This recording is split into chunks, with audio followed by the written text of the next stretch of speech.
Madaling mag-angkin ng isang bagay, subalit ang mahirap na gawin ay kung papaano mo patutunayan na lumalapat nga sa iyo ang bagay na iyong inaangkin. Gaya na lamang ng claim ni Felix Manalo na sa dinami-dami ng kahalalan daw na kanyang pinagkukuha.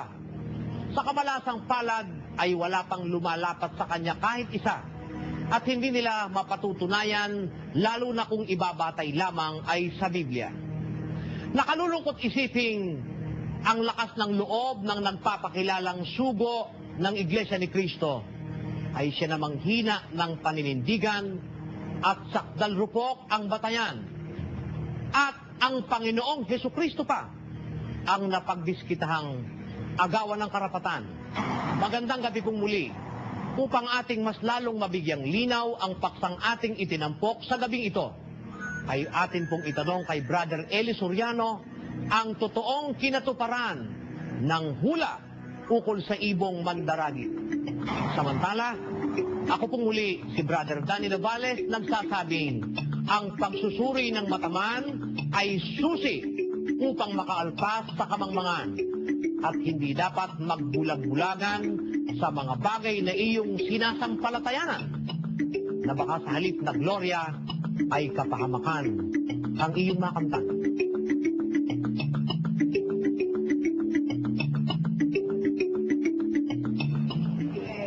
Yan po ang ating itinampok sa gabing ito.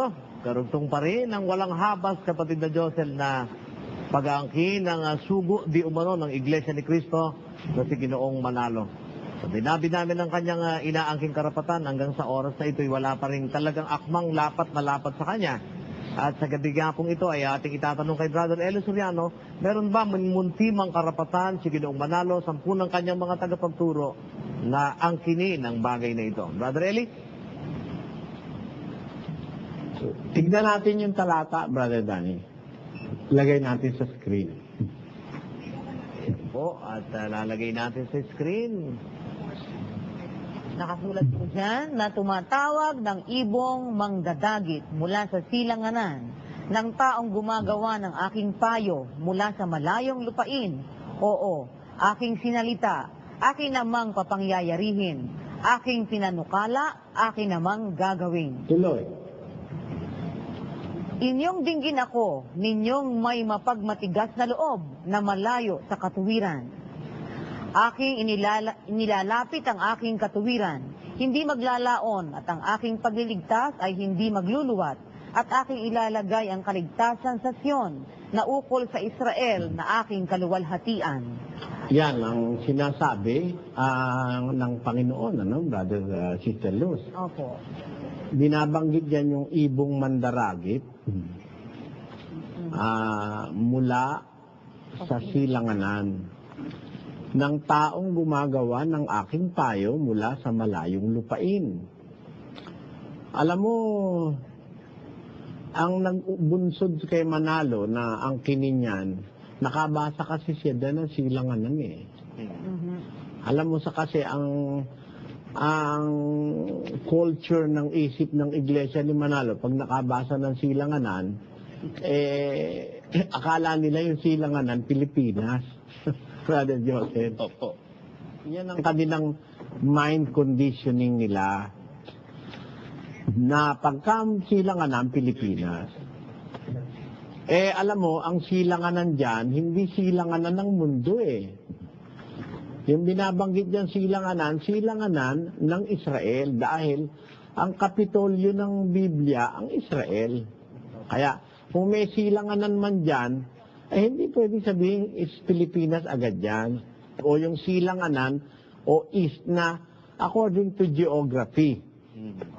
Hindi naman geography ang pinag-uusapan dyan eh. Ang pinag-uusapan dyan yung direksyong naggagaling sa sentro ng Israel. Kaya pag sinabi dyan silanganan ng Israel. Diba? Opo.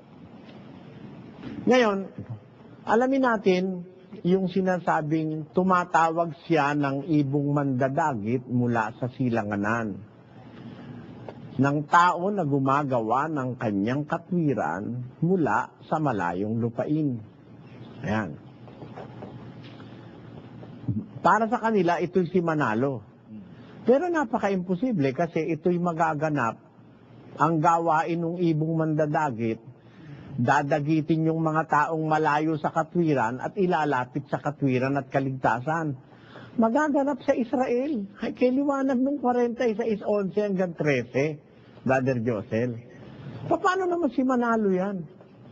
Basahin lang ng nagbabasa ng Biblia, pag umabot ka lang sa 13, madi-discourage ka na, natindigan na yan si Manalo Kasi, ang gagawin ng ibong mandaragit, ilalapit yung mga tao sa katwiran. At yung kanyang kaligtasan.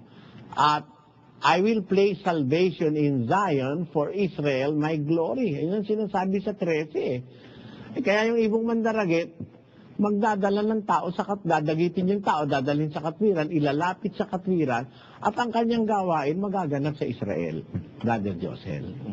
Kaya, diyan pa lang tigil na usapan hindi naman sa Israel si Manalo nagtrabaho Hindi nga yata nakasilip sa Israel. Ito yung magaganap sa Israel Basahin lang uli ng dire-diretso, no? Wag lang ititigil sa gustong tigilan. Tignan lang ang konteksto. Yung tatawagin sa silanganan, maglalapit sa katwiran. Alam mo kung sino yan? Sino po? Basahin natin. Ito kasing binabanggit na ito sa silanganan, hindi naman basta...